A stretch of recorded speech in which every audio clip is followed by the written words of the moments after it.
Welcome to this morning panel session on improving the global refugee regime through feminist theory.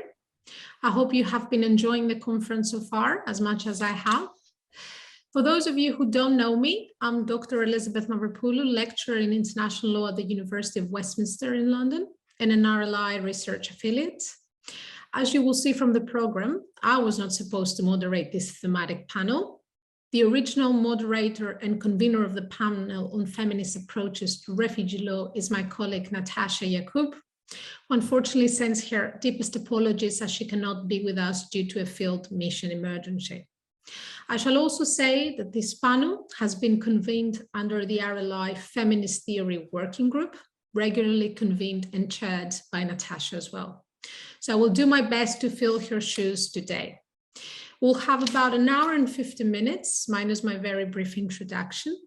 Each panelist has 10 to 12 minutes to make their intervention and remarks, and then I will open the floor to questions and discussions. Hopefully we can get up to around 2 to 3 rounds of questions.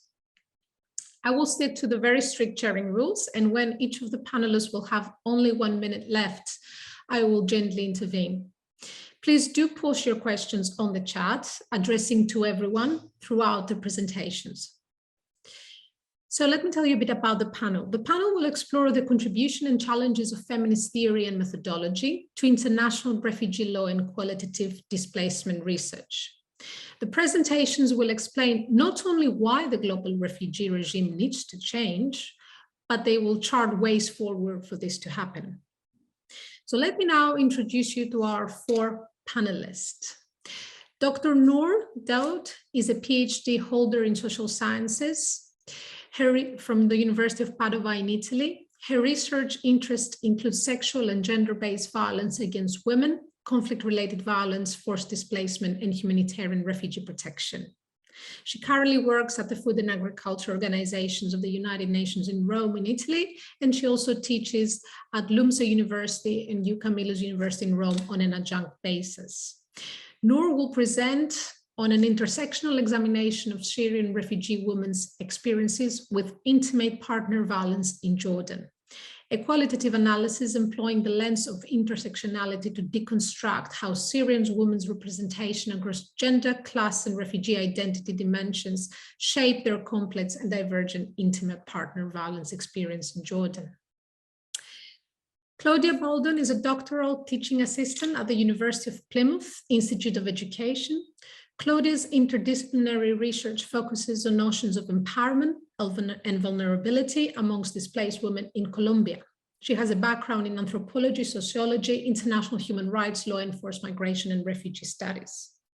Claudia will present today on the praxis of human rights, deconstructing legal norms and human rights knowledge from the ground up with displaced women in Colombia, a counter-study using a feminist new materialist approach to multidisciplinary qualitative research in education and forced migration studies.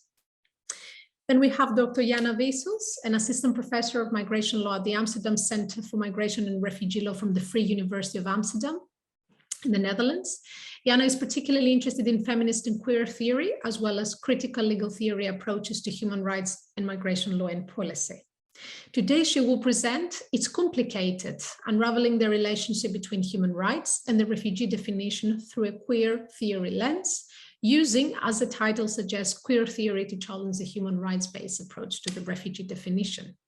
And last but not least, Dr. Catherine Bredig is a departmental lecturer in gender and international human rights and refugee law and course director of the Master in Science in Refugee and Forced Migration Study at the University of Oxford. Catherine's research focuses on gender, refugee protection and discrimination and violence against women, issues she examines from an international legal and feminist perspective.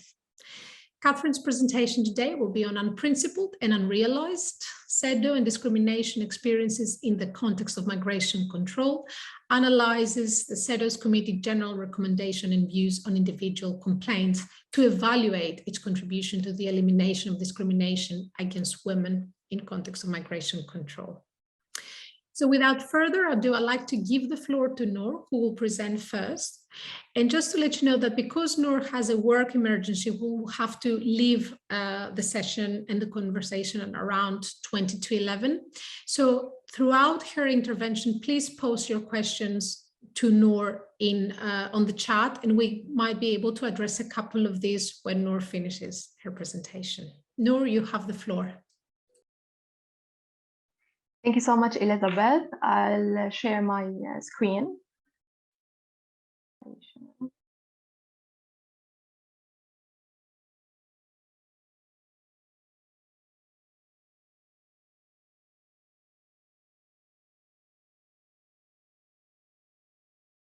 Can you see the slides? Yes, we can. Yes, perfect. So basically, my PhD study in general has focused on gender-based violence against Syrian refugee women in Jordan. One aspect of this analysis was, this investigation was to investigate intimate partner violence against Syrian refugee women in Jordan. So I used like intersectionality. So I conducted like intersectional examination to understand such a phenomenon. So the main objective for me was to understand how the social position or identity of the main research participants across gender, class, and refugee identity affect their IPV experiences. So in specific, my goal was to examine the challenges or disadvantages, deficits, or benefits, advantages, and strengths that are contextualized within the broader parameters of the intersection of gender, class, and refugee identity, and which consequently play a role in influencing Syrian women's IPV experiences, coping strategies, and help-seeking practices in Jordan. And why focusing on intimate partner violence and not other forms of gender-based violence? Because it's the most reported form of gender-based violence in Jordan. Basically, we are talking the percentage of reported cases based on 2020 and based on the gray reports and official documents produced by UNHCR and UNFPA is 72%. So this is the reported percentage, and of course you can imagine there are many other cases that are unreported for several reasons and several factors. And of course UNHCR and UNFPA are the two UN agencies that are responsible for monitoring all gender-based violence cases against refugee communities and refugees in Jordan. Of course, I focus on IPV in heterosexual marital relationships. This means husband and wife violence, and the study also covered different forms of intimate partner violence, including physical, psychological, sexual, financial, and spiritual forms of violence. Of course, the study was conducted in Jordan as a middle-income country, in the Zaatari refugee camp, and also in urban settlements. And we know that the Zaatari refugee camp is considered the largest refugee camp in Jordan, in the Middle East also. It's the second largest refugee camp worldwide after Kakuma refugee camp in Kenya. And it's also the fourth largest settlement in Jordan. In Jordan, there are around 1.3 million Syrian refugees. 700,000 of them are officially registered under UNHCR. 40% of this number are women aged between 18 to 59.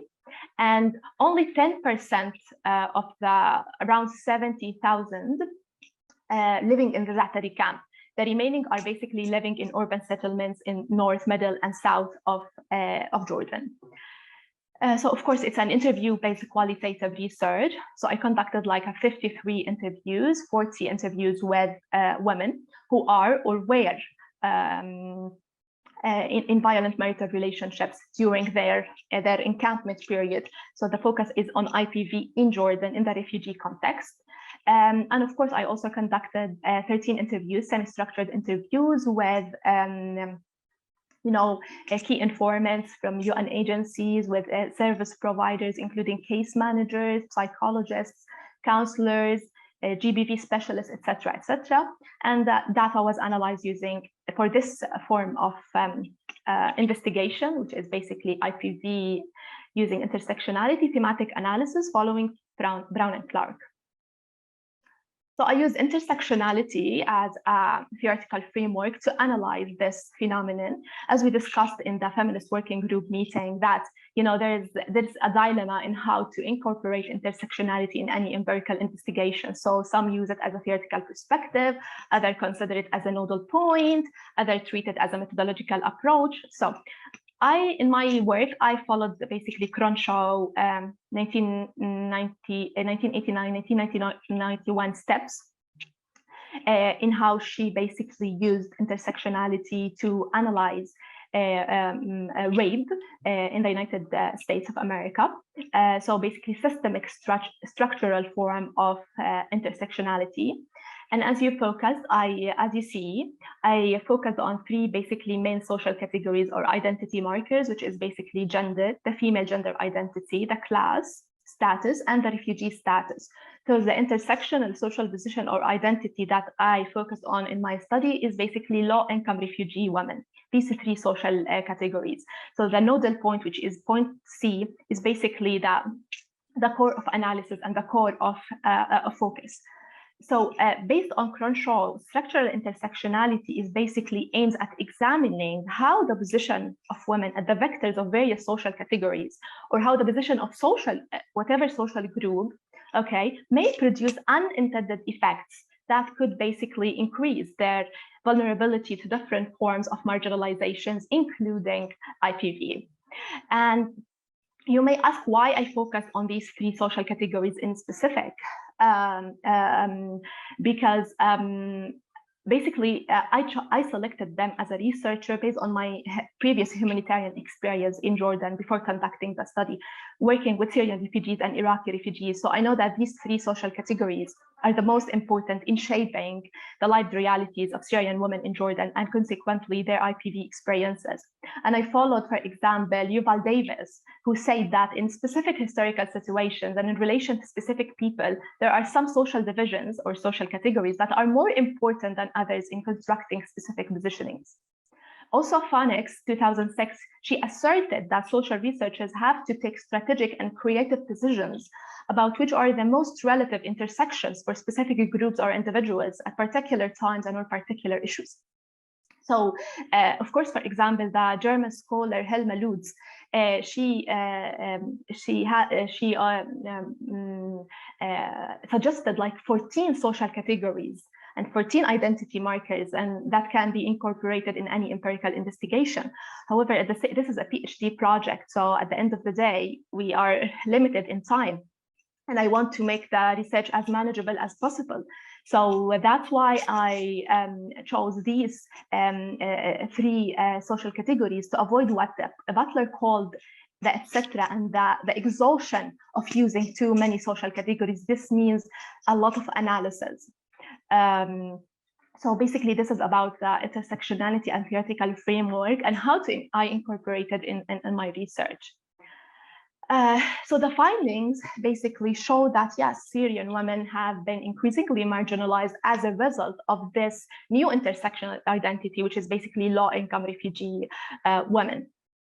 And the findings underline that the intersection or the confluence of these three social categories has basically uncovered and has revealed challenges, sociostructural inequalities and deficits at the micro and macro levels that has increased proneness to IPV and restricted viable avenues to escape violent marital relationships or leave the violent husband. And these challenges include, based on the findings and the analysis, first of all, the deprivation of privacy within the domestic sphere, loss of familial support, as well as exposure to negative stereotypes, and of course, exposure to different forms of exploitation, including labor exploitation and sexual exploitation. Because of limitation in time, today I'll talk about sexual exploitation as a challenge, and then I'll discuss the benefits. So the findings of my study showed that becoming low-income refugee women is not only disadvantages, it also has and has provided certain benefits and advantages to few Syrian women. So I'll discuss this later on.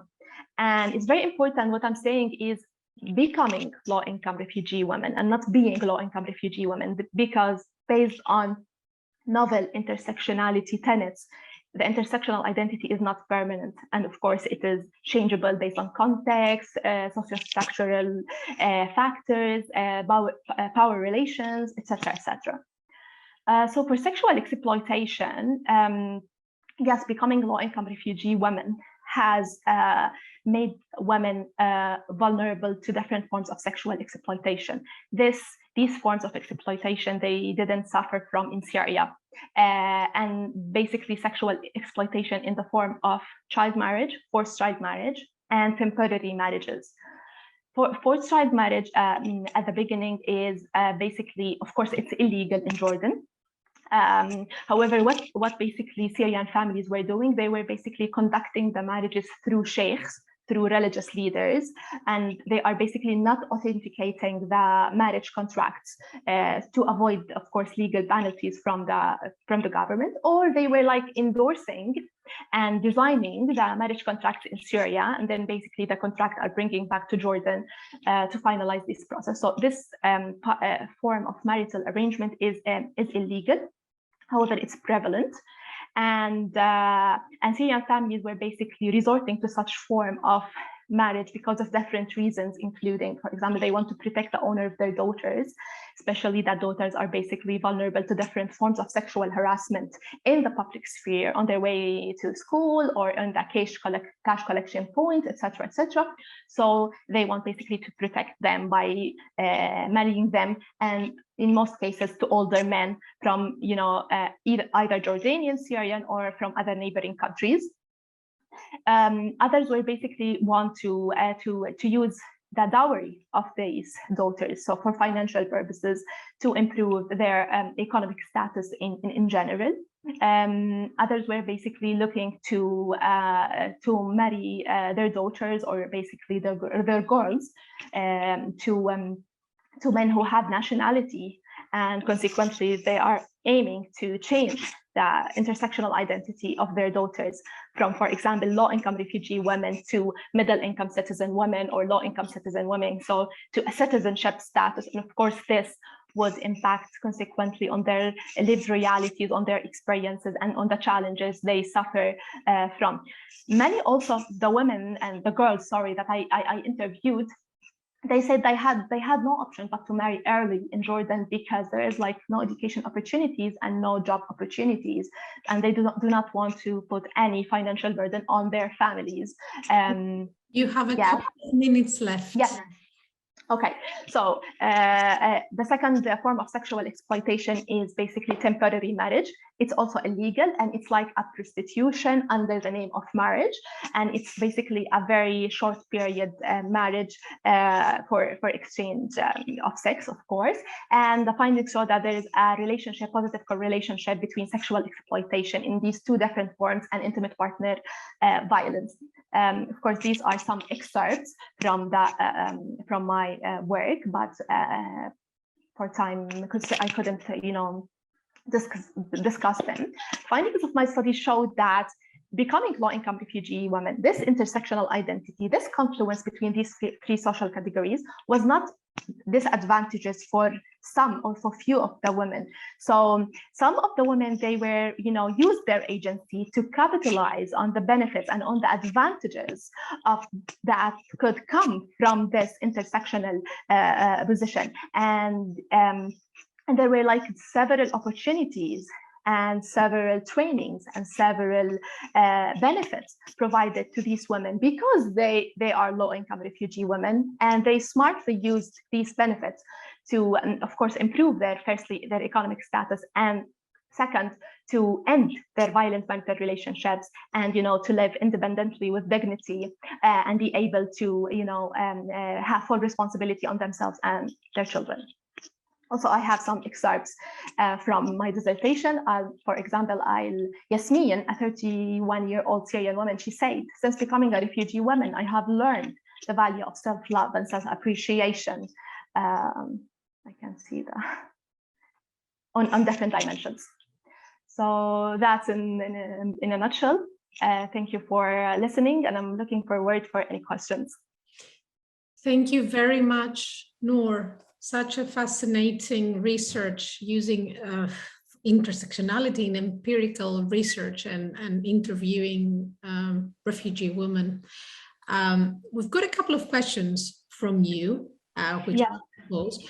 But if I can abuse my chair role, just one question for me. What is an opportunity, an example of an economic opportunity that Syrian refugee women found in Jordan that wasn't available, for example, to Syrian men or Jordanian women? Or to Judean, yes. So basically, UN organizations and humanitarian organizations operating in Jordan, they were like paying specific attention to these women. So they are giving them several training, capacity building interventions to build their capacity in terms of gender equality, human rights, how to open a business, how to market a business, how to operate a business. And yes, few of them, I'm not saying many women, few of the women, for example, 8 out of 40 that I interviewed, they managed to open what's called home-based businesses, like in of course, in areas like decoration, handcraft, food processing. And yes, these businesses, they managed to market these businesses, and these businesses has helped them to become financially empowered. And consequently, this has, because they are financially empowered, they are not anymore dependent on their husbands or on that support from humanitarian aid organizations. So consequently, and when basically the level of IPV has escalated drastically, they managed to end these violent marital relationships, live alone, be able to rent an apartment, of course, and have full responsibility on their children. Thank you very much.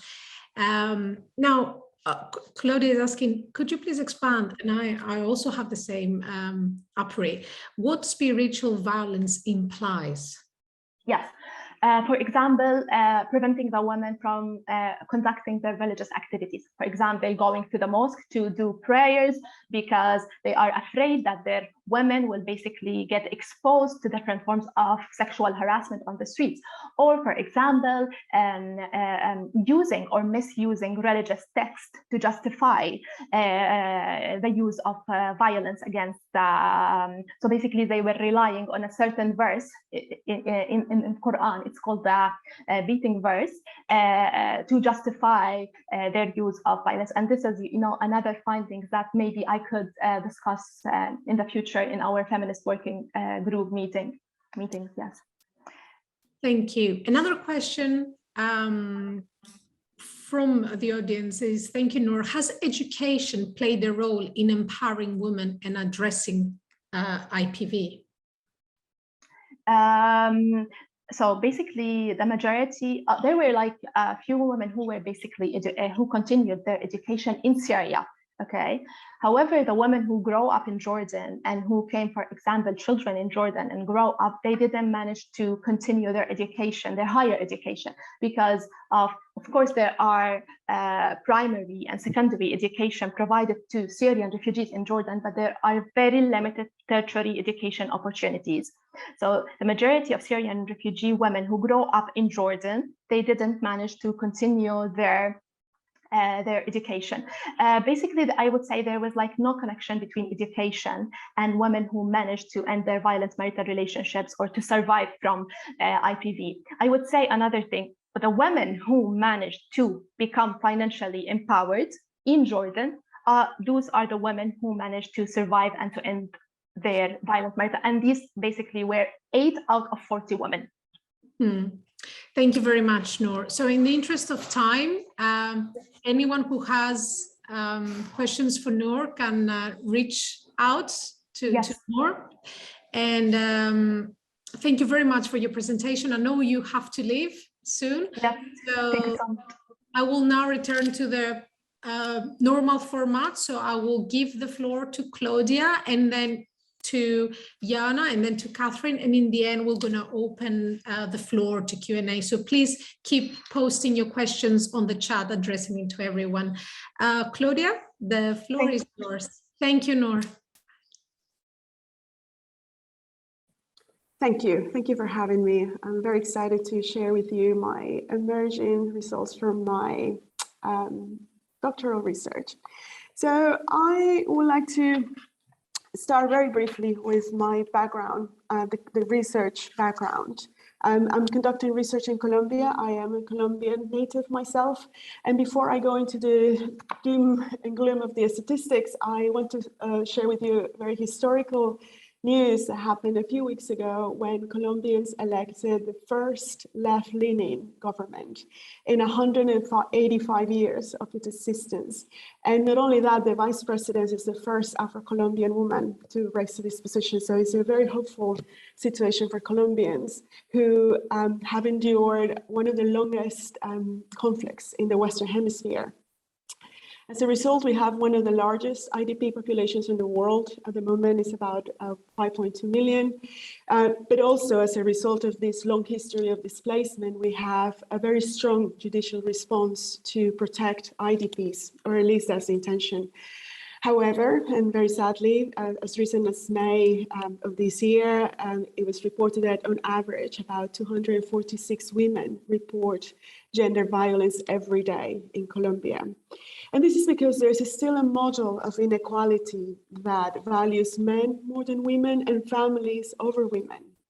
And there is a lack of understanding of what women's rights mean on practice.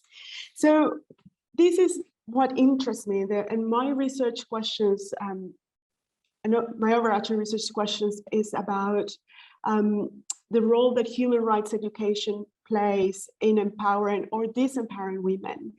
And also I'm very curious about how women on the ground transform this human rights knowledge and legal constructs to fit their context and realities. For this conference, I had looked at 3 questions, but I'm going to focus on, in the interest of time, again, on women's perceptions on the key legislation that is designed to protect them. And I want to share with you what they said, what it looks like from the ground. Very briefly about my research, it is a qualitative multidisciplinary study in education and forced migration studies. I am using a feminist new materialist approach that I found very useful in helping me move away from binaries. In this case, the binary between being a victim and being an empowered woman.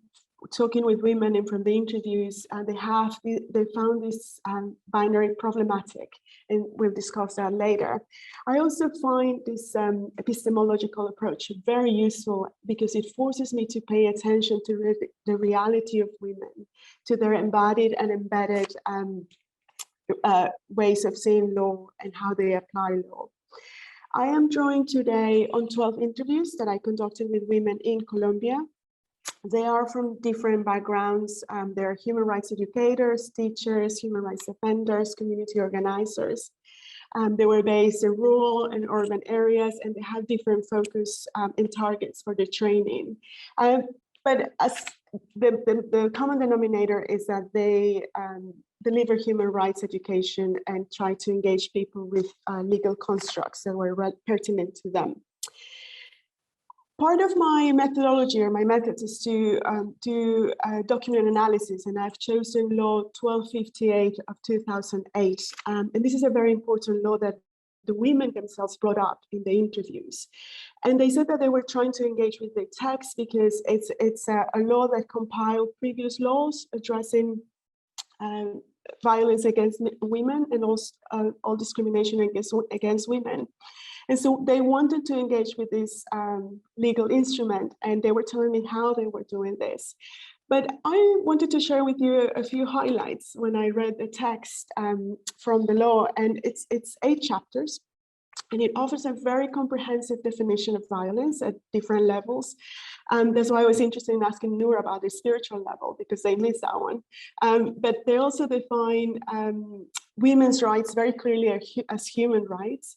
I found very interesting as well that they define the principle of co-responsibility, saying that violence against women is not only the responsibility of the state in identifying and persecuting and preventing, it's at a family level, or a community level, or a group level.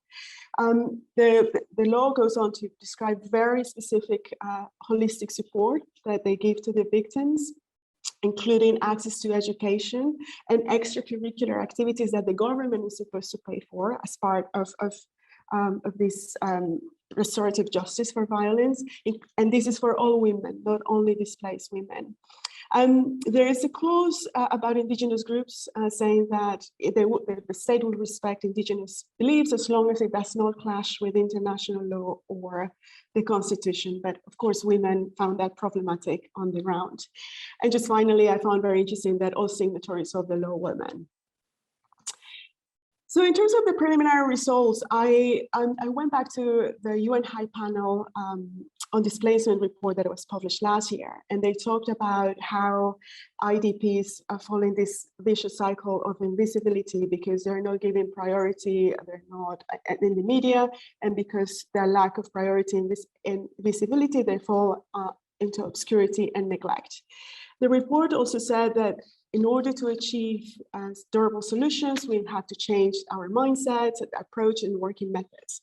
So what I wanted to do with my research results was to center what the women said about how they're addressing this invisibility and obscurity and neglect, and how they are trying to change the mindset on the ground and the working methods and methodologies that they are using to create tailor-made solutions. So one of the things that they said, thinking of the law 1257, is that yes, it has very strong language. The law looks amazing on paper. It uses all the key terms from international law, regional conventions about, what violence is and how to address it. But they said that once they claim that label of victim, it has a detrimental effect after a while, because that's how they are seen. And also, when they try to go and exercise the law, they find themselves being dismissed, being mocked, saying that, you fix that under the blankets with your partner. And so that creates another layer of invisibility and disempowerment.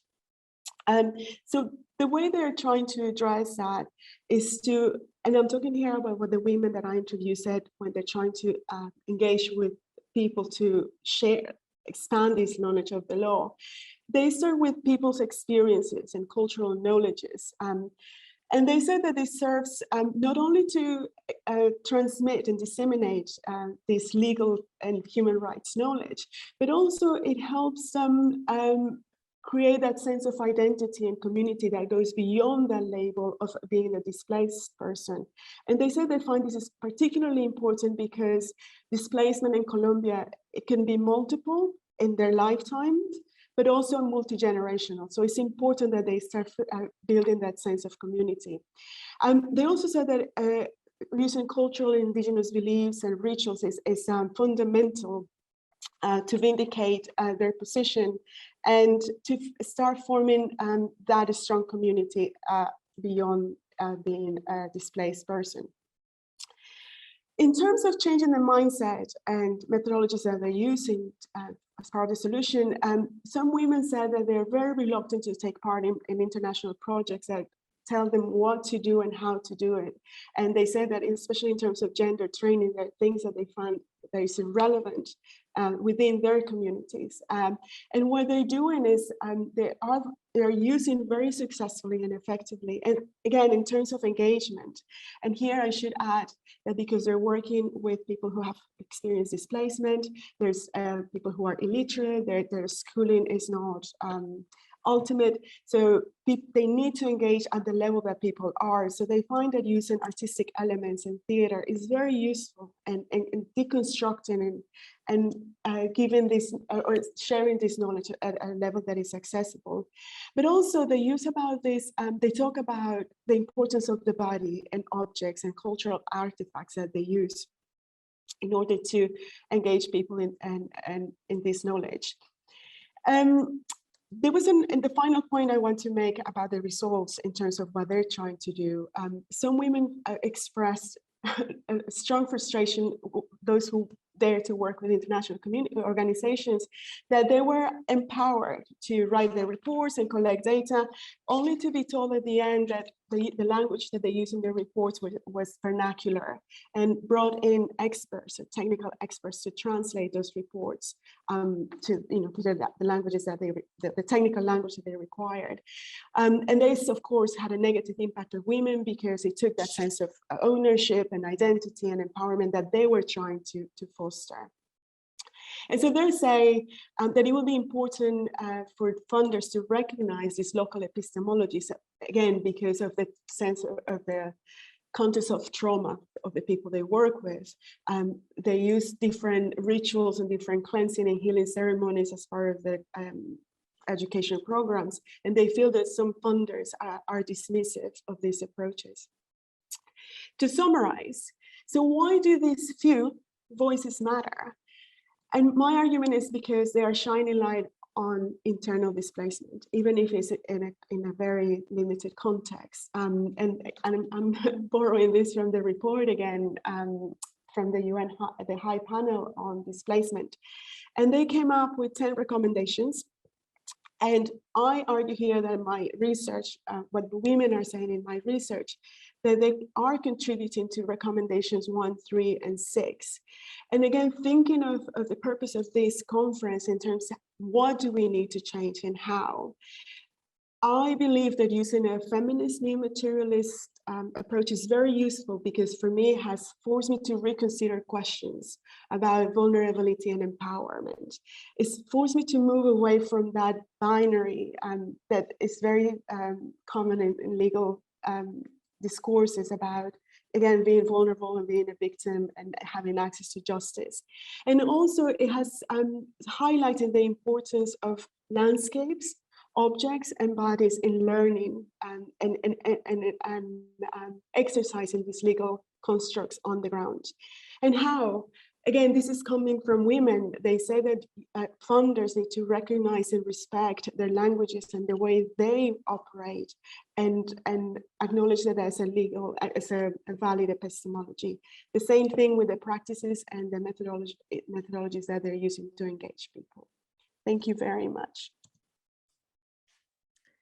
Thank you very much, Claudia. Thanks for sticking to the time, and also thank you for this very, very interesting journey through your research and your preliminary findings, as I understand.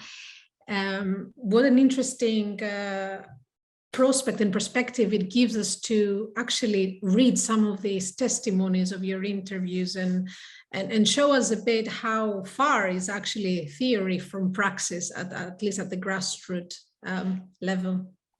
I'll now like to give the floor to my other colleague, Jana Wissels, to start her presentation. Thank you, Jana. Yes, thank you very much, Elizabeth, and thanks. Now I need to see my notes and share the screen in a way that that you can see. How do I do? Well, I'll try without the notes then. Keep me to the time.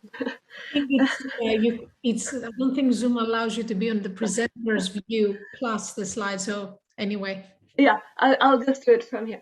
Thanks so much. It's a great pleasure to be here. And of course, this panel wants to assess how the global refugee regime can be improved through feminist theory. And in my work, I have used queer theory specifically to look at the refugee definition. And what I want to share today is one particular finding that came out of that work as it relates to the relationship between human rights and the refugee definition. And I'll start by setting the scene by explaining briefly how I used queer theory in that work.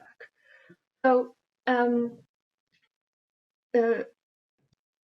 I started thinking about the refugee definition and specifically the convention grounds, or a person in a persecutory environment, in analogy to someone being in the closet.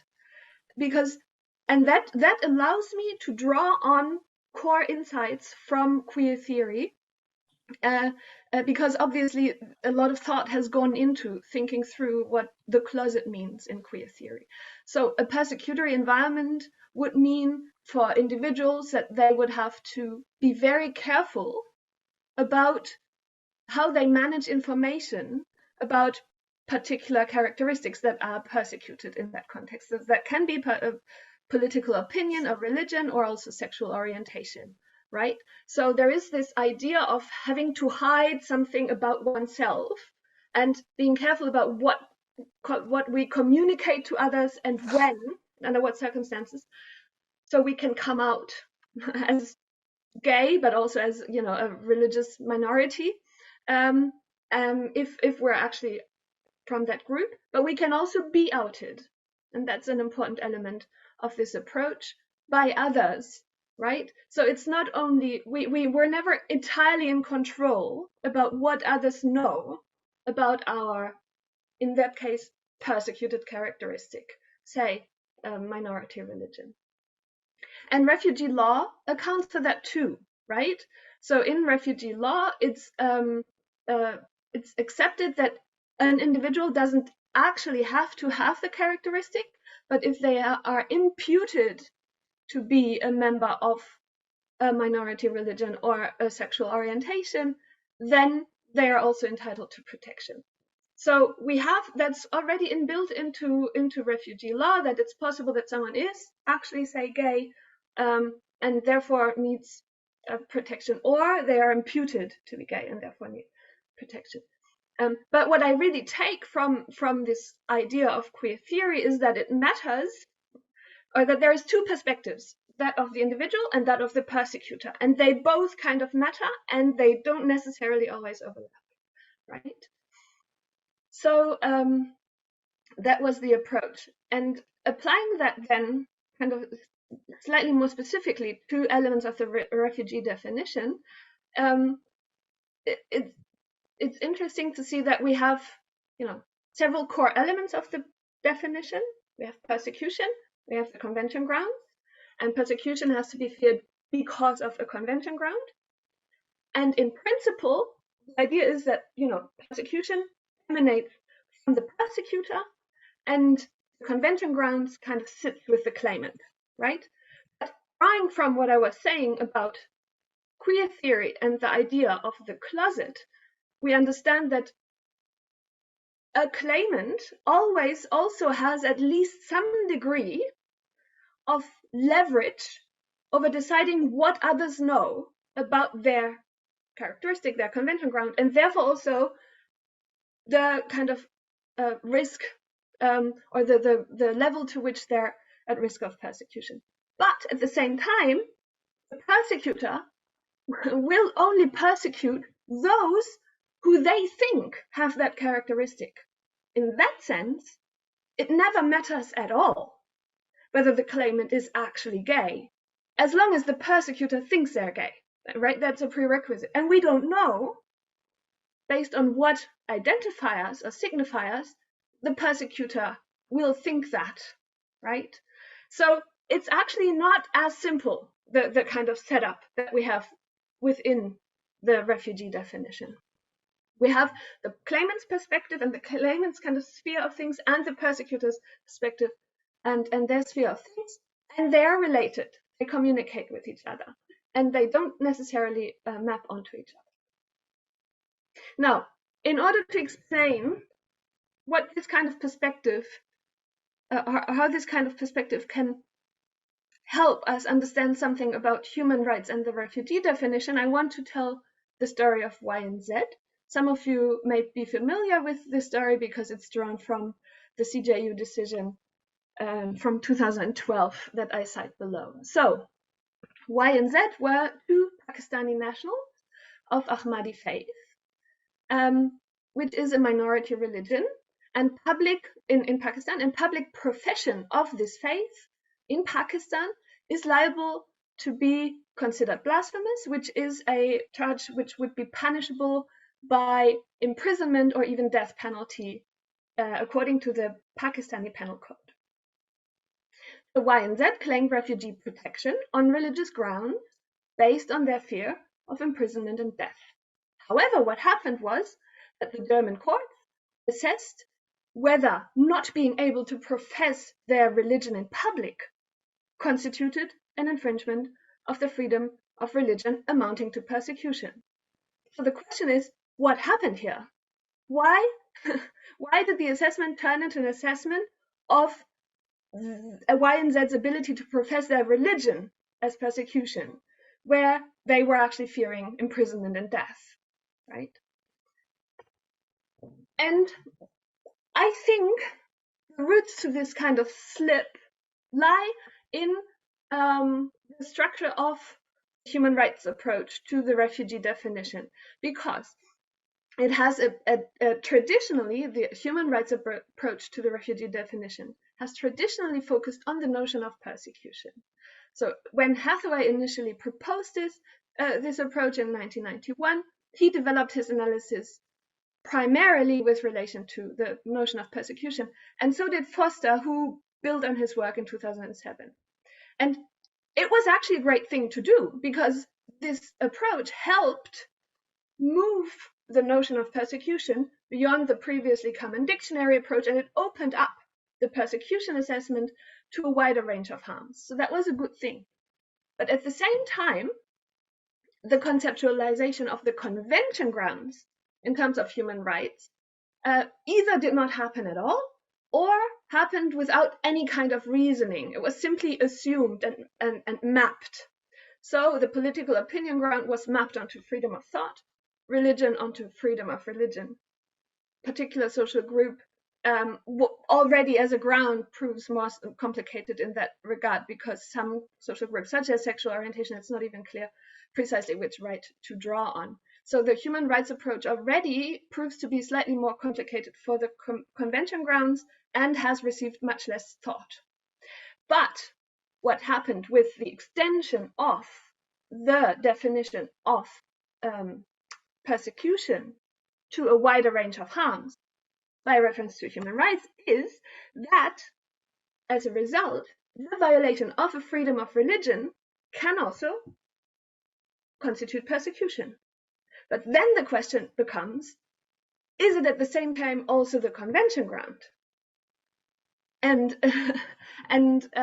it becomes more complex because we have a kind of a distinction problem with the human rights approach to refugee protection.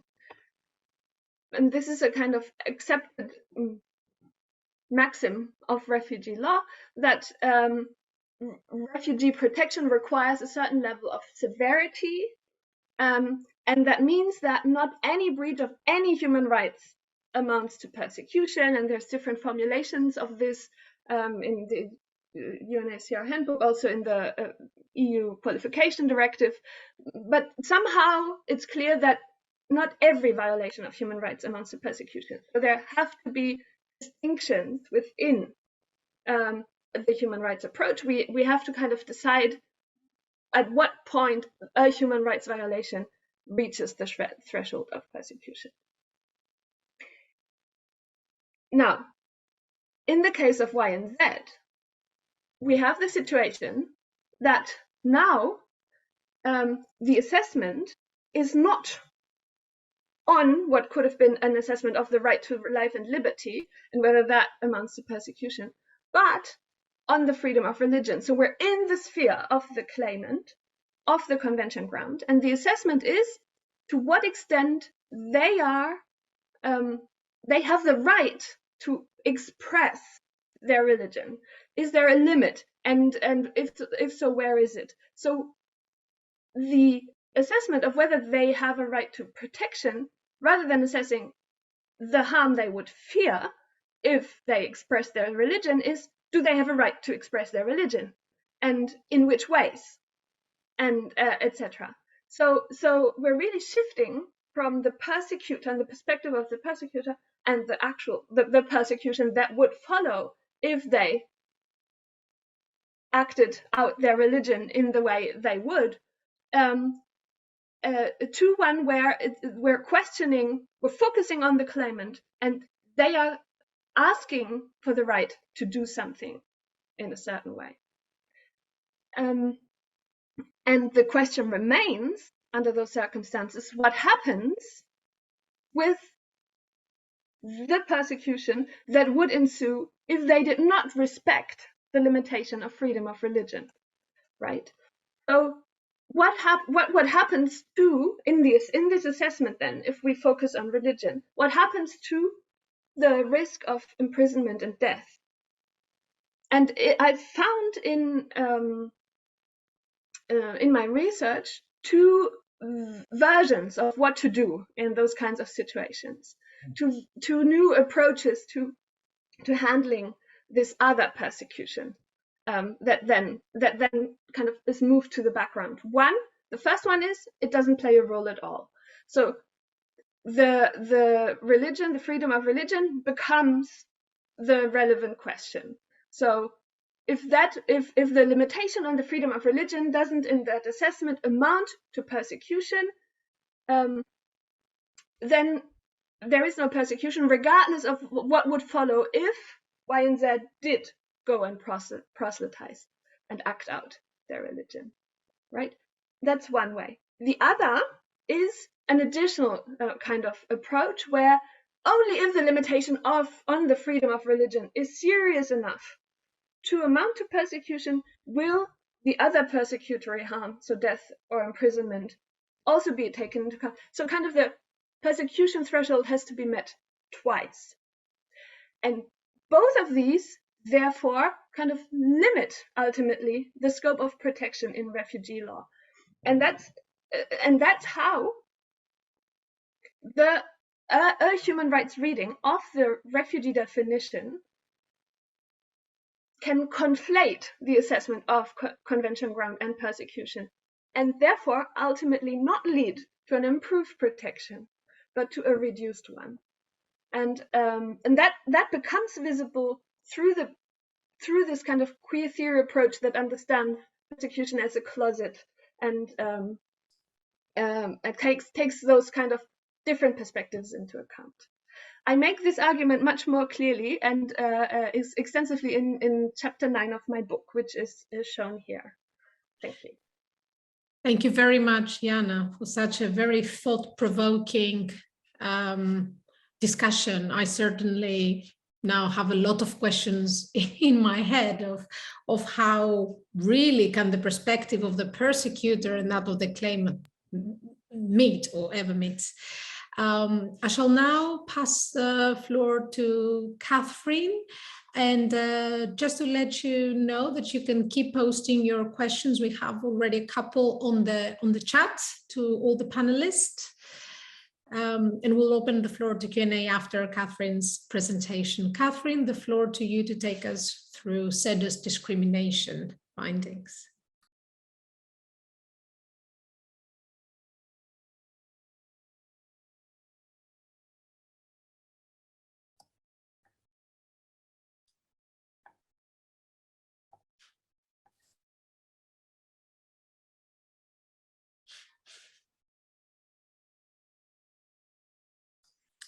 It says it has started screen sharing. Can you see something that we don't see?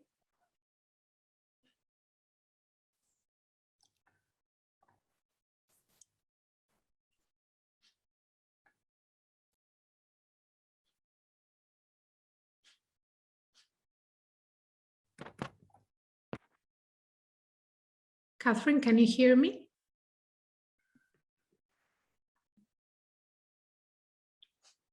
I think we might have a little bit of a tech issue here. Catherine, can you hear me?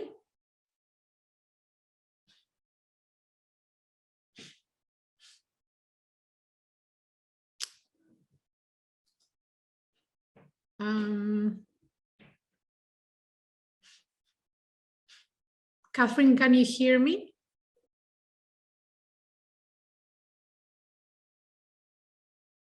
It seems like we have either lost Catherine somehow in the network. So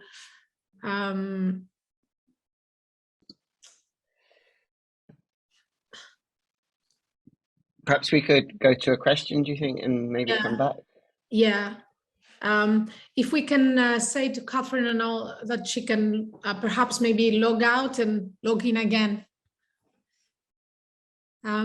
So we have already a couple of questions. I'm going to start the Q&A, and once Catherine manages to come back, I'll give the floor to her.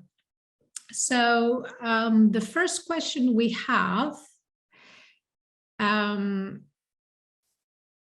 is to Claudia, and it says, speaking about local epistemologies, Vike says, I have had similar experiences with youth advocacy.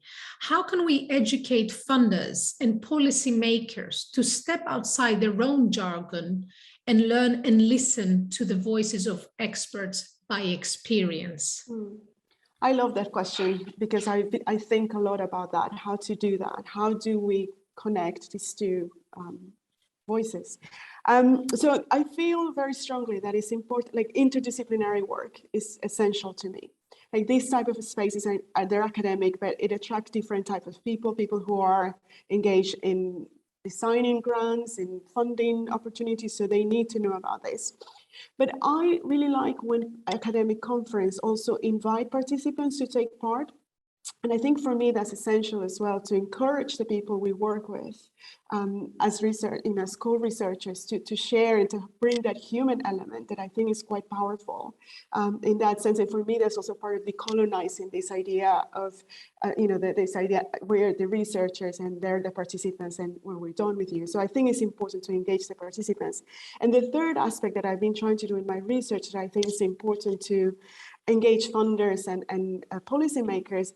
Again, as part of my research dissemination strategies, I aim to do a debriefing exercise with the participants to let them know what came out of the research, but also invite policymakers, academics. So it will be a space where we create a space for them to come and hear the results, and also give thanks and let the participants know what happened to the research. So that's how I've been thinking that it's possible to engage them in this. So Catherine is back. Yes, thanks, Claudia. Well, we had just one question. We'll go back to the rest later. Catherine, the floor is yours. Thank you very much. I don't quite know what happened there. I just lost the connection for a moment. I'm talking today about CEDAW and discrimination that's experienced in the context of migration control. I have a presentation, but I'm just going to put that in the chat because I don't want to do anything that's going to interrupt the link. The reason for this project was a broader research project called Undoing Discriminatory Borders. Migration controls, as we know, intrinsically distinguish between nationals and non-nationals, and they also distribute the opportunity to move legally in ways that are directly or indirectly discriminatory against women, racial or religious groups, and people whose sexual orientation, gender identity, or family status departs from the nuclear heteronorm. And what the broader research project looks to do is establish when these distributions are unlawfully discriminatory under national, regional, or international law. There are two research outputs. One is a symposium of the American Journal of International Law, which was published a year ago. And what I'm talking about now is an article that's about to be published with the International Journal of Discrimination in the Law. And this special issue focuses on a number of legal regimes, including the inter-American system and prohibitions on race and nationality discrimination under CERD or CEDAW. CEDAW is my focus now, and the paper that I'm going to be presenting or providing a very brief overview analyzes the CEDAW Committee's general recommendations and views on individual complaints to evaluate the contribution that it makes to the elimination of discrimination against women in a particular legal context, all forms of migration, law and control. Now, CEDAW provides an asymmetrical prohibition on discrimination. So it defines and then prohibits discrimination against women as being any distinction, exclusion, or restriction on the basis of sex which has the effect or purpose of impairing or nullifying the enjoyment by women of their fundamental human rights. So the argument that I'm about to make has three assumptions to it. The first is that CEDAW, the convention, and the committee as its monitoring body, play a significant role in the international protection of human rights. And this position is contrary to some literature, and I'm thinking of the work by, for example, Loveday Hodgson or Theodore Meron, for example, which characterize CEDAW, even with its optional protocol, as being a second-class instrument in the international legal domain. The second assumption that I want to make is that discrimination along multiple and intersecting axes, including against women, is rife in the context of migration control. And there's a wealth of literature that I can point to there in the questions if people want to discuss that further. And the third is that CEDAW is uniquely placed to contest this disadvantageous treatment. One reason for that is that the definition of discrimination in CEDAW is very capacious. It covers both direct and indirect discrimination, material and expressive harm. CEDAW as a convention, and the committee in particular, have closed a normative gap in international law by defining gender-based violence as a form of discrimination against women, which is prohibited both under the convention, but now under customary international law as well. Thirdly, CEDAW takes a very capacious approach to jurisdiction as well, and an effects-based approach to jurisdiction. So the convention's prohibition on discrimination can protect individuals who are within the jurisdiction of a state, but those who are without of a jurisdiction, but who are affected by a state's conduct. And this enables women at all points in the migration cycle to be able to rely on CEDAW's protections, both from discrimination and in relation to migration more broadly. So the article and the argument has two parts to it. The first looks at states' obligations under CEDAW and how the committee has delineated what the convention requires in the context of migration control. So here I look at all the committee's general recommendations in order to understand when and why certain forms of disadvantageous treatment that women might experience, whether migrating legally or not, when that treatment may be correctly characterized as discrimination. So this is a leap, because what I'm doing is I'm working out that the committee's interpretation of the convention is authoritative, which is what the committee itself says about its general recommendations. But I would also say that it's only correct when that interpretation is conducted in accordance with the ordinary meaning of the terms of the convention and in light of the convention's object and purpose. So I'm taking the committee's word in terms of its ability to provide an authoritative interpretation of the convention, and that's also in line with jurisprudence from the International Criminal Court, which suggests that what treaty bodies say about their conventions is kind of a first line of interpretative approach when looking at particular rights and the obligations of states. But I'm also evaluating that claim on an ongoing basis on the basis of the Vienna Convention on the Law of Treaties. And this is important in a moment. So when you look through all of the committee's general comments, you see that there are general comments on specific articles of the convention, such as the right to health. And then there are general comments on thematic issues, such as trafficking, refugee protection, statelessness. And in each of those general recommendations, you can see that the committee uses the definition of discrimination in the convention to identify a myriad of forms of discrimination against women. And again, if you look at all of those recommendations together, you will see that the committee has established a detailed set of mostly reinforcing obligations which require states to remedy that discriminatory treatment. So, for example, in its general recommendation on the rights of migrant workers, states are required to reform indirectly discriminatory rules, such as those that impose minimum income requirements. They also have to reform migration statuses that make women dependent on another, such as a spouse or employer, on the grounds that those statuses increase women's already extant risk of experiencing violence. States, for our purposes today, are required to provide gender-sensitive refugee recognition and trafficking identification procedures, and they're also required to provide and rely on gender-sensitive interpretations of the refugee definition and of definitions of trafficking. And this is where another element of the definition of discrimination, CEDAW, is really important, because this definition applies to the rights protected by the convention, as a starting point, but it also reaches out of the convention to apply to other international instruments, including those that themselves do not prohibit discrimination against women. And I'm thinking here particularly of the Refugee Convention, whose Article 3, prohibition on discrimination, covers race and nationality, for example, but not sex or gender. The drafters discussing it, but deciding that sex discrimination was a matter for national, not international law. So here we can see CEDAW's prohibition of discrimination reaching out and applying to the international protection regime for one, and the international trafficking regime for two. So the obligations that CEDAW establishes in relation to migration law and control can be particularly, or could be particularly significant in providing women with the means to contest different forms of discrimination that they experience, particularly when it comes to refugee status determination procedures, for example.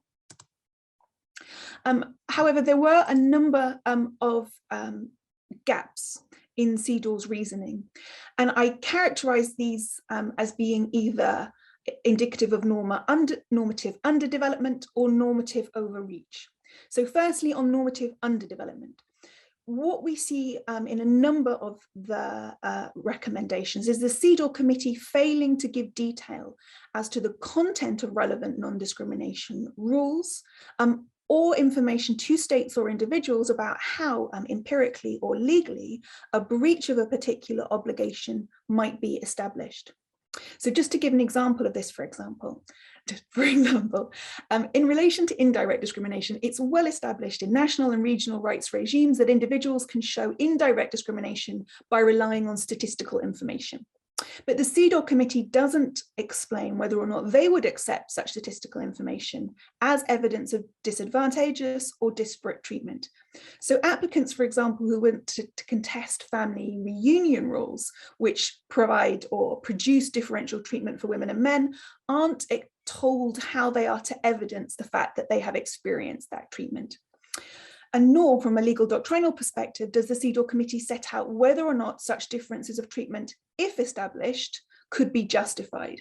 So again, from the perspective of indirect discrimination law, differences of treatment are not unlawful discrimination if a state has a legitimate aim, for example, and if the measure that produces that treatment is proportionate means of securing that aim. That's just a characterization of the jurisprudence of, amongst others, the European Court of Human Rights and the Inter-American Court. But the committee doesn't explain how and whether or not particular forms of differential treatment in the context of migration status, for example, or refugee recognition could be justified by states. So that's an example of the committee's normative underdevelopment. In terms of its overreach, this is really significant in the most recent recommendation the committee has produced on trafficking. And in this recommendation, the committee makes very expansive statements on things like promoting peace, responding to climate change, and enabling lifelong learning. And it doesn't moor any of these recommendations to the Article 6 obligation in CEDAW to suppress trafficking. And it's very difficult when having the VCLT in mind to understand these recommendations as being within the ordinary meaning of the words of Article 6 when interpreted in accordance with, for example, the object and purposes of the CEDAW Convention. So this underdevelopment and overreach in combination means that individuals who are experiencing differential or disadvantageous treatment in the context of migration control don't have either the legal or empirical tools necessary to challenge that treatment. The second part of the article looks at individual complaints brought through the committee's optional protocol over a 9-year period. And here I'm trying to ascertain how the obligations the committee has delineated are applied in practice. So where there are rules, for example, on refugee status determination procedures, how do individuals who allege that those rules have been breached, how are they able to challenge states? So I grouped the cases that I looked at over the 9-year period into migration control and non-migration control communications. And in the group in relation to cases where there was violence and discrimination law issues being raised, but states' migration control functions were not being impugned in any way, the committee takes a really robust approach to women's rights. They don't just require states to provide an appropriate legal framework to combat gender-based violence, for example. They demand that states afford such protection in practice. So out of 36 communications in that group, 22 were found admissible, and in all of those cases, the committee found a breach and made a series of recommendations to protect both the individual and to require the state to change its practice. The picture is very different, however, when you look at cases where states' migration control functions were challenged by individuals. So in this group of cases, I had 34 communications, and the vast majority of these were found inadmissible by the committee. There were just 3, in fact, in this group where a violation was found. And here the committee subjects states' conduct to a much lower level of scrutiny. And there are 2 cases that I just want to discuss very briefly, which explain that a little bit more. The first is MEN versus Denmark, which is from 2013. And the second was Rama Abdi Osman versus Switzerland from 2020. The first case, MEN versus Denmark, was inadmissible. And it was held inadmissible by the committee on the grounds that the applicant in that case had not exhausted domestic remedies, on the ground that although she disclosed rape in an asylum process, she didn't characterize that rape as sex discrimination. So the committee, very surprisingly, given General Recommendation 19 on violence against women and the normative gap that the committee closed that I referred to at the beginning of my presentation, the majority justified their decision by saying that as the applicant herself believed that the rape was coincidental, the state's authorities weren't able to consider the gender-based violent element of her case as being a form of discrimination against women. Now, that case attracted a very strong dissenting opinion by someone called Ms. Dubravka Simonovic, who went on to become the UN Special Rapporteur on Violence and Discrimination Against Women. And she said that the committee here was simply failing to follow and enforce its own standards. Now, that communication was made before the General Recommendation 35, which strengthened the committee's work on violence against women, and before a General Recommendation which set standards for how asylum-seeking women should be treated. The second case I want to mention, Rama Abdi Osman, was decided after these 2 recommendations. So we would hope to see the committee taking a different view if it's applying its standards. Unfortunately, that's not the case. I think you have 1 minute. Thank you. So in this case, which was found admissible, the committee found no breach, despite the fact that the author was subjected to sexual violence, homelessness, a flawed determination procedure, and a number of attempts to remove her, contrary to CEDAW's recommendations on how cases involving violence and discrimination against women were reached. So in the 2 sets of cases, I established that cases that involve migration control have significant issues with the way the committee approaches them. And I explain this by saying that the committee affords in practice a margin of appreciation to states. And the margin of appreciation is a doctrine whereby international courts and monitoring bodies defer to states in certain contexts. And the margin of appreciation is something that is calibrated slightly differently in different courts in relation to different cases. So this piece of research builds on the work of, for example, Dominic McGoldrick, who looks at the Human Rights Committee and whether or not it should afford a margin of appreciation. I argue not only that the committee shouldn't, but that if it does so, it needs to calibrate it by reference to its own obligations and the particular vulnerabilities of, for example, refugee and asylum-seeking women. Thank you very much. Thank you very much, Catherine. Very, very interesting presentation. And when it comes to what I thought generated to me was to what extent CEDAW is going to become more and more involved in cases of migration control and violence occur in migration control context. I'll now move to the Q&A. We have 5-6 minutes left, but we have some really interesting questions. If I may